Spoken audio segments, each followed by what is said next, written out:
নমস্কাৰ বন্ধু বান্ধৱীসকল, আপোনালোকক মোৰ চেনেললৈ স্বাগতম জনাইছো।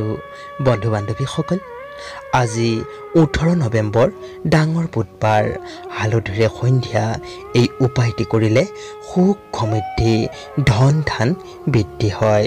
তাৰে দুটামান কথা লৈ আপোনালোকৰ ওচৰত উপস্থিত হৈছো।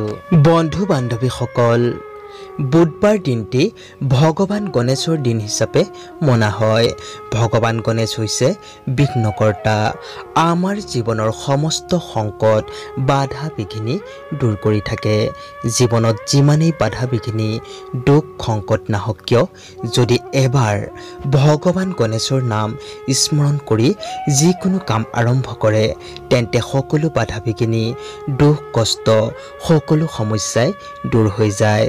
সেয়েহে আজি ডাঙৰ বুধবাৰ, এই বুধবাৰ দিনটিত গণেশ বাবাৰ চৰণত এই এটি উপায় কৰিলে সকলো সমস্যাই দূৰ হৈ যায়। বুধবাৰ দিনটিত ভগৱান গণেশৰ চৰণত হালধি নিবেদন কৰি পূজা কৰিলে ভগৱান গণেশ অত্যন্ত সন্তুষ্ট হয় আৰু হালধিৰে এই উপায়টি কৰিলে ঘৰৰ সমস্ত নিগেটিভ শক্তি দূৰ হয় আৰু পজিটিভ শক্তিৰ প্ৰৱেশ ঘটে। ইয়াৰ ফলত জীৱনত আহে অপাৰ ধন সম্পদ। এতিয়া জানো আহক, ভগৱান গণেশক হালধি দি পূজা কৰিলে কি ফল পোৱা যায়। ভগৱান গণেশক হালধি অৰ্পণ কৰা খুবেই শুভ।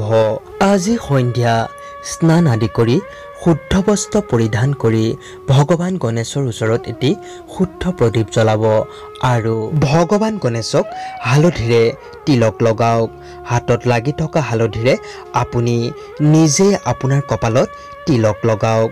তাৰ পাছত গোটা হালধি এটুকুৰা ভগৱান গণেশৰ চৰণত অৰ্পণ কৰি এই মন্ত্ৰটি 3 বাৰ জপ কৰক। ওম গণপত্যে নমঃ। তাৰ পাছত সেই হালধি টুকুৰাটি ভগৱান গণেশৰ চৰণত 1 সপ্তাহ ৰাখি দিব।